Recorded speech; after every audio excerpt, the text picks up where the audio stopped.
നമസ്കാരം. മലയാളി വാർത്തയിലേക്ക് സ്വാഗതം. ലോകം ഭയപ്പെട്ടതെന്താണോ അത് സംഭവിച്ചിരിക്കുന്നു. ഇസ്രയേലും ഹിസ്ബുള്ളയും യുദ്ധം തുടങ്ങിക്കഴിഞ്ഞു. ഘോര യുദ്ധമാണ് നടന്നുകൊണ്ടിരിക്കുന്നത്.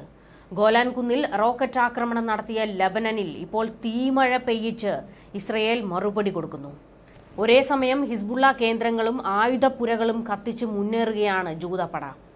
ഗാസയിൽ നിന്നും ടാങ്കുകൾ തിരികെ എത്തിച്ച് ലബനൻ അതിർത്തി വളഞ്ഞു കഴിഞ്ഞു. ഇസ്രയേൽ സൈന്യത്തിന്റെ ശ്രദ്ധ നിലവിൽ ലബനൻ അതിർത്തിയിലാണെന്ന് ഇസ്രയേൽ പ്രതിരോധ മന്ത്രി യോവ് ഗാലന്റ് പറഞ്ഞു. ഇറാൻ സൈനിക തലവന്റെ തലയെടുത്തുകൊണ്ടാണ് ഇസ്രയേൽ യുദ്ധകാഹളം മുഴക്കിയിരിക്കുന്നത്. ലബനനിൽ ഇറാൻ സൈനിക ഗ്രൂപ്പ് തങ്ങിയിട്ടുണ്ട്. ഹിസ്ബുള്ളയ്ക്ക് എല്ലാ ഒത്താശയും ചെയ്യാൻ ഇവർ സജ്ജരായി അതിർത്തിയിൽ നിൽക്കുന്നുണ്ട്. ഇവിടെ നടത്തിയ ആക്രമണത്തിലാണ് ഇറാൻ സൈനിക കമാൻഡറെ ഇസ്രയേൽ തീർത്തുകെട്ടിയത്. ഇസ്ലാമിക് റവല്യൂഷണറി ഗാർഡ് കോർ തലവൻ അൽ മഗ്ദയെ വേട്ടയാടിക്കൊന്നു. ലബനനിലെ സിഡോൺ മേഖലയിൽ ഇസ്രയേൽ വ്യോമസേന നടത്തിയ ആക്രമണത്തിൽ ഭീകരൻ ഖലീൽ ഹുസൈൻ ഖലീൽ അൽ മഗ്ദ കൊല്ലപ്പെട്ടതായി IDF വക്താവ് സ്ഥിരീകരിച്ചിരിക്കുന്നത്. IRGCയുടെ മുതിർന്ന നേതാക്കന്മാരാണ് ലബനൻ സ്വദേശിയായ മൗനീർ അൽ മഗ്ദയും സഹോദരൻ ഖലീൽ അൽ മഗ്ദയും. ഇസ്രയേലിൽ നടന്ന ഭീകരാക്രമണത്തിന് മൗനീർ അൽ മഗ്ദയും ഖലീൽ അൽ മഗ്ദയും സഹായിച്ചതായി ഇസ്രയേൽ രഹസ്യാന്വേഷണ വിഭാഗം കണ്ടെത്തിയിരുന്നു. IRGCയുടെ പ്രധാനികളിൽ ഒരാളാണ് ലബനനിൽ താമസിക്കുന്ന മൗനീർ അൽ മഗ്ദ. ഇരുവരും ഇസ്രയേലിനെതിരെ നിരവധി തവണ ആക്രമണങ്ങൾ നടത്തിയിട്ടുള്ളവരാണ്. ഭീകരാക്രമണങ്ങൾ പ്രോത്സാഹിപ്പിക്കുന്നതിൽ പ്രധാന പങ്ക് വഹിക്കുന്നതും ഇവരാണ്.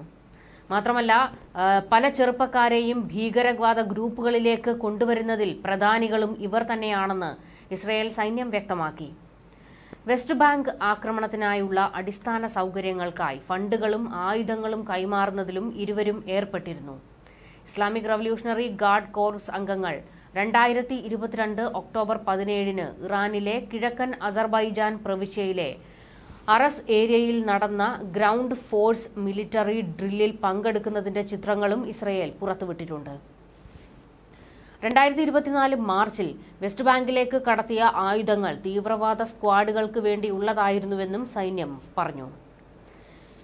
IRGCയുടെ രഹസ്യാന്വേഷണ വിഭാഗമായ യൂണിറ്റ് 4000-ലെ സ്പെഷ്യൽ ഓപ്പറേഷൻസ് വിഭാഗം തലവൻ ജവാദ് ജാഫറി, ഇറാനിയൻ ഖുദ്സ് ഫോഴ്സിലെ special operations unit commander Asghar Bakari എന്നിവർക്കും ആക്രമണത്തിൽ പങ്കുള്ളതായി IDF കണ്ടെത്തിയിരുന്നു.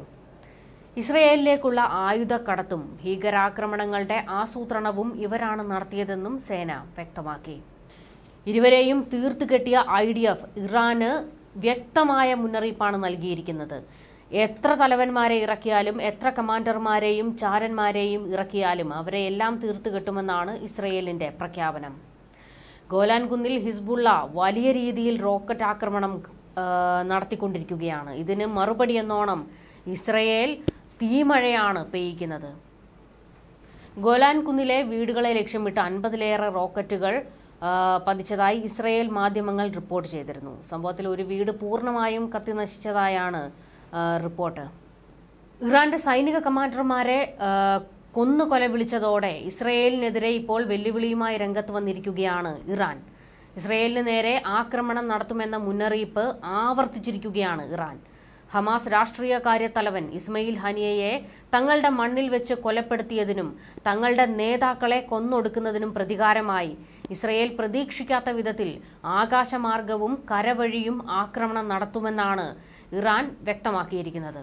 ഇതിനുവേണ്ടിയുള്ള നടപടികൾ ആരംഭിച്ചു കഴിഞ്ഞുവെന്നും പദ്ധതികളെല്ലാം തയ്യാറായി കഴിഞ്ഞുവെന്നുമാണ് മെഹർ ന്യൂസ് ഏജൻസി റിപ്പോർട്ട് ചെയ്യുന്നത്.